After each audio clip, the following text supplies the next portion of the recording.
Hey guys, what's up? I'm back with another video. In my last video, I gave you my top 10 baseball cards that I pulled from packs in 2019. And before the year came to a close, I want to do another video of the top cards I was able to purchase at flea markets this year.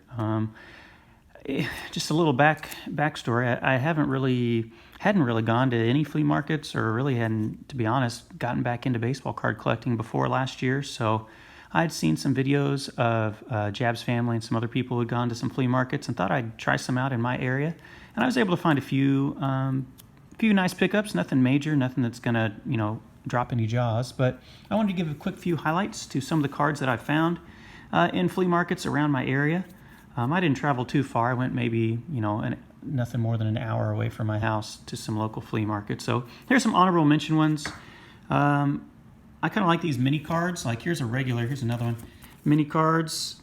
I got a Mitch Garver for 10 cents for 2018. These mini cards, this one with Francisco Lindor of the Cleveland Indians farm system. You can see Clint Frazier, Bradley Zimmer, Tyler Naquin. All those guys are major leaguers. James Ramsey, I don't think ever made it. These are just some. A lot of these are from the same vendor. Anytime you see the 691, it's from the same vendor. Soroka for a quarter, 10 cents for Nicky Lopez, who's like the one of the top Kansas City Royals prospects, at least position player prospects. I think he might be number 4 overall. Another 50 cents for this Keibert Ruiz, a big catching prospect for the Dodgers. And then Willie Adames first Bowman Chrome for a quarter. So those are all just kind of honorable mentions. Nothing too big. I think I have 15 here. 15 on my list, Jackson Kowar for a quarter. This is numbered out of 100. I don't know if I can get it to there. You can maybe see 30 out of 100. He was a Royals prospect, pitching prospect. Brady Singer and Jackson Kowar both went to Florida, along with Daniel Lynch are the top 3 prospects for them. Then he had some of these Bowman high-tech or Topps high-tech. I'd never seen these cards before. Christian Pache for a quarter and Mackenzie Gore, 2 of the top. Both these guys are in the top, I think, top 50 prospects in all of baseball. And so for a quarter, thought that was a pretty good deal. Another vendor that I went to, or not a vendor, I guess another store, had these old cards. This is from 1970. I don't have any cards from this time frame. The Knuckleballer Phil Niekro, $2. It may not even be worth $2. It's not in the greatest shape, but I don't really have any cards for this area. So I decided to pick that up. I think that's number 12 on my list. Number 11, a guy who, when I bought this for a quarter, looked like he might be the National League Cy Young Award winner. This is the rookie card, rookie debut, the blue Walmart parallel of Topps Update from 2013. Obviously, he didn't win the Cy Young, came in 3rd, I believe, to DeGrom and Scherzer. Then he just signed a big 4-year contract with Toronto Blue Jays. So Hyun-Jin Ryu for a quarter wasn't bad. And then I'm going to kind of group these next ones together. Lee Smith rookie card. At the same place where I found this Phil Niekro, I found the Lee Smith rookie. This isn't his Topps rookie, obviously. This is the error version. See how the Cubs is backwards? It's upside down and backwards. Yeah. This is the error version of the 1982 Fleer. I think this was $2 for Lee Smith. Number 10, I'm going to group together Harold Baines. $2 and $2. Neither one of these is in the greatest shape. You can see the centering on this one is off. This one is off-centered a little bit as well. But this was about the time he was being inducted into the Hall of Fame, and I didn't have either one of his rookie cards. So I decided to pick them up. Rookie cards for $2. Harold Baines, a Hall of Famer. Kind of a controversial Hall of Famer when he was elected. But he did get in. So both those Harold Baines cards, we'll kind of group them together at number 10. Number 9, a guy who I really believe in and I think we'll see a lot from, 50 cents. This is the black kind of parallel version. You saw the Francisco Lindor. This one's numbered out of 250. 2015 Bowman, I believe. Look at the Pittsburgh farm system. Glasnow, stud. Jameson Taillon, good when he wasn't hurt. Meadows, all-star. Josh Bell, all-star. Jacoby Jones, I believe he now plays outfield for the Tigers. So for 50 cents, Tyler Glasnow, 2015. I thought that was a pretty nice deal. He was an absolute stud before he got hurt. And then obviously he came back in time for the playoffs and was one of the guys who was tipping his pitches big time. against the Astros. Here's another one, number 9 spot for $1, Victor Robles, first Bowman Chrome. I've talked a lot on my channel about Victor Robles. I believe a lot in him.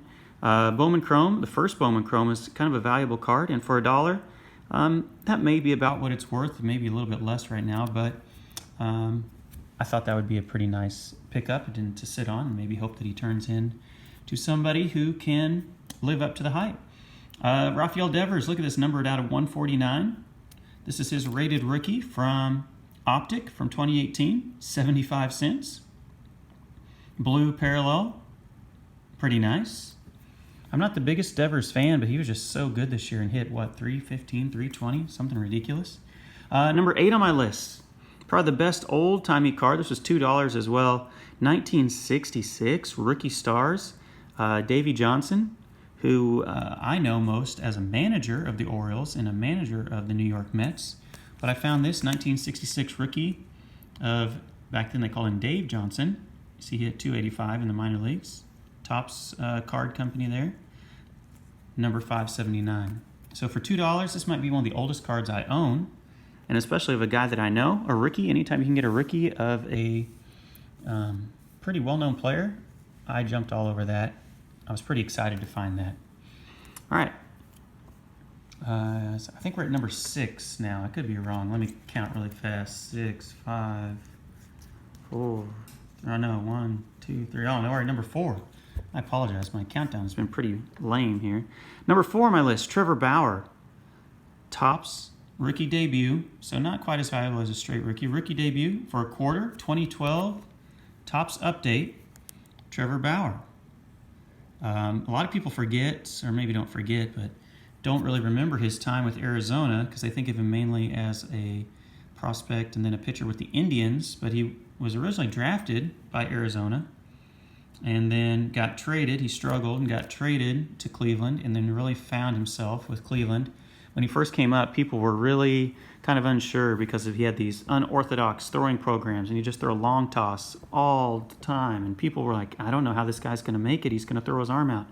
And he's really, if you watch his YouTube channel, kind of revolutionized a lot of stuff with the driveline mechanics guys up in Seattle.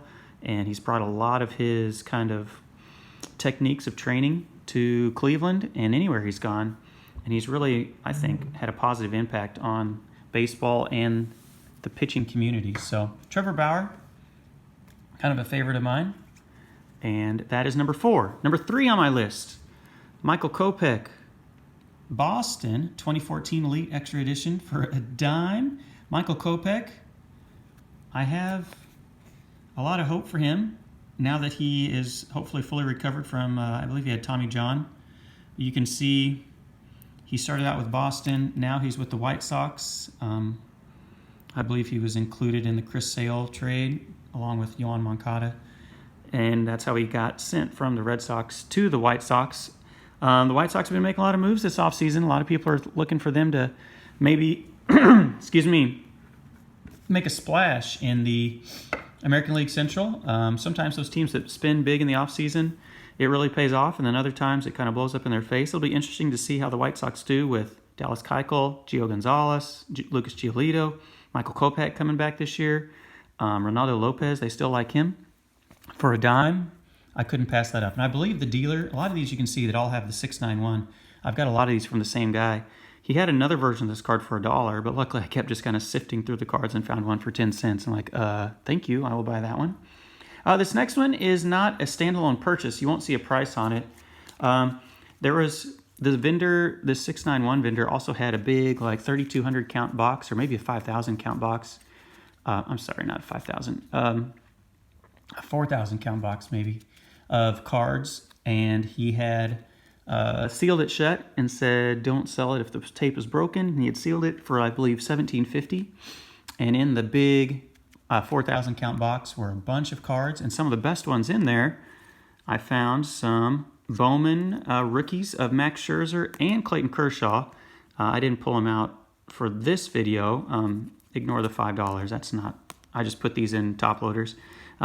So these were 3 of the best pulls. You can see rookie Bowman Chrome of Max Scherzer, BDP, Bowman Draft Prospect 33.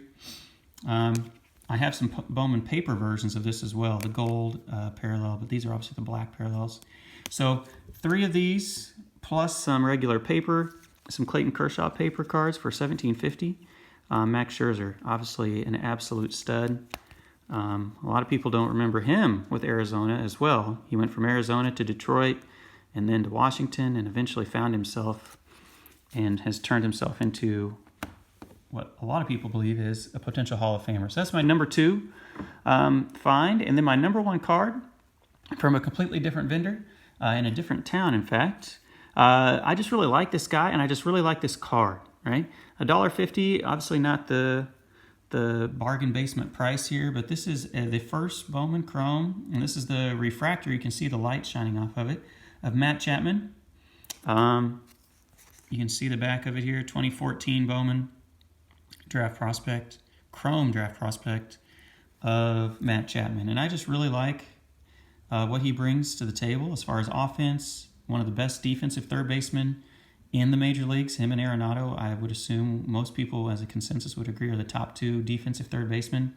I really have a lot of respect for Matt Chapman and the way he's played, and I think he is going to turn out to be quite a player. Offensive stats aren't, obviously quite as high as Arenado, but the defensive value, he's been racking up some serious WAR, and I don't know if he'll be a Hall of Fame player one day. But if he keeps producing the way he has been, he may end up there. So for $1.50 to get his first Bowman Chrome in really, really great shape, I thought this was a great deal. So there you have it. Some of my favorite cards from flea markets that I pulled this year. I'll kind of pick up the camera here so you can see them one more time. From Chapman to Scherzer, Kopech, Bauer, the 66 Davey Johnson, Devers and Robles, Tyler Glasnow, the Hall of Famers this year, Baines and Lee Smith, and then some of the rookies, Coar, Pache, Mackenzie Gore, and then the knuckleballer, Phil Niekro, and then Hyun-Jin Ryu. So thanks again for watching the video. I'll be back again in a couple days with another one, and I appreciate you watching and showing some support to my channel. Have a good day.